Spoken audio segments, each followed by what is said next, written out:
Hi Slayers, welcome to Slaymasters, the best place for beauty, community, and self-expression. My name is Erin Taylor and I want to walk you through the best practices in curling your hair. First of all, you want to make sure that you're using a heat protectant. This is the most important thing when applying any heat to your hair. So I like to use one that I put in my hair before I curl it and before I even blow dry it. So this is L'Incroyable. I don't know how to say this properly, but it's by hairstylist.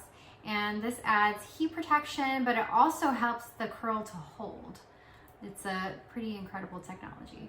The other favorite one that I have is Kenra, and this one is a thermal spray that you spray on your hair when it's dry, right before you're going to curl it. So you're gonna spray this on each section, brush it through, and then curl the hair. Today, since I already used the L'Incroyable, I'm going to just curl my hair because I don't like to use the spray on my particular hair because I feel like it ends up tangling a little bit more. But for people who have, I'd say, more coarse or medium hair that doesn't tend to get tangled, then the Kenra spray would be best for that. Okay, so first off, want to make sure your hair is fully dry. If it's not fully dry, then you could be literally steaming or cooking your hair from the inside out, and that creates a lot of damage. So make sure your hair is fully dry before you start curling. Next, I'm going to part off my hair and work from bottom to top because it's just easier for me to do on myself. All right, so we have our first section. You want to work with sections that you know are going to penetrate the center of the section. So if your section is too thick, the heat is not going to get to the center of that, and therefore it's not going to hold.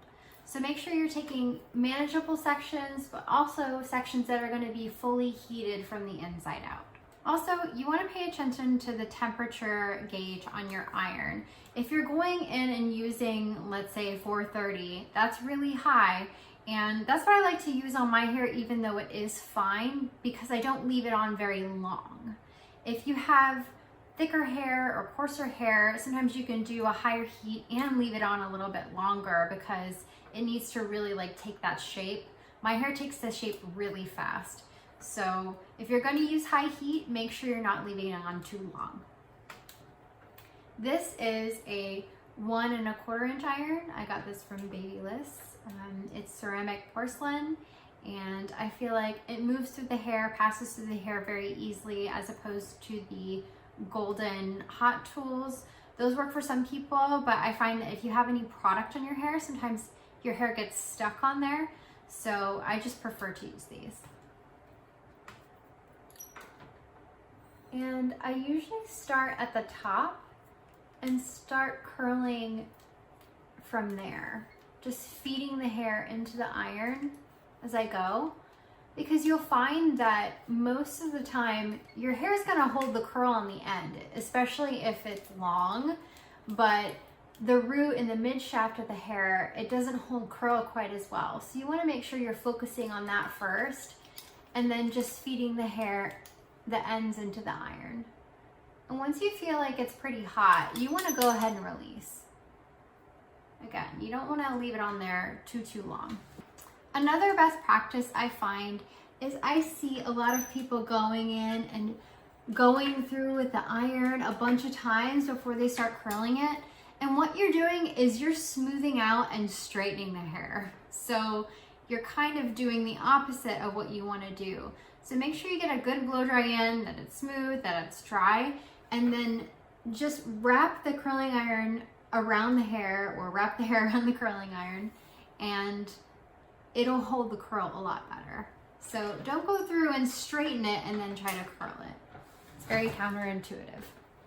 If you happen to miss the ends a little bit, it's okay to put the curling iron in there just to touch it up. Just make sure that when you're putting it in, you're not pulling the hair as you're doing it, because then you're going to stretch out your curl. Again, a lot of people are tempted to take this entire section into the iron. That's going to be too thick. It's not going to curl very well. So we're going to separate this. Again, starting at the top, and feeding the hair into the iron. Releasing it, just make sure you're releasing it with just the clamp and you're not pulling it. Again, you don't want to stretch it out. And once you're done curling, try not to touch it too much. You want to let it cool in this position so that it holds for the rest of the day. I see a lot of people curl their hair and then they rake their fingers through it right away. This is not going to hold. So you need to let it cool in that position. Another thing you'll notice is that I'm curling all the hair the same exact way. This is going to give me a lot of uniformity in my curls. So if you want that uniformity, then do all the hair exactly the same direction and hold the iron the exact same way. And then you'll just get more consistent results when you go to brush it out. When you're curling, you want to make sure also that you get your part and everything exactly where you want it before you start, so that the hair is going all in the same direction that you want it to go. It's all going to fall exactly the same. So I'm not really finicky about my part being super straight, so I'm just going to leave it there. Again, make sure that you're working with manageable sections.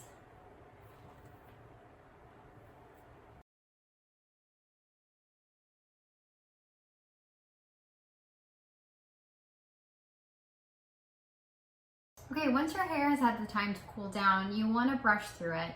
Now, there are different mindsets on this. For my hair, because it tends to release the curl really easily, I don't like to brush through it too much if I'm using a larger iron. So if it is really curly, I want to kind of tone it down, I'm going to use something like this, which is a mixed bristle brush. But if I just want to release the curls, then I use a wide tooth comb. It just makes it so it stays bouncy and it's not pulling the curl out too much. So.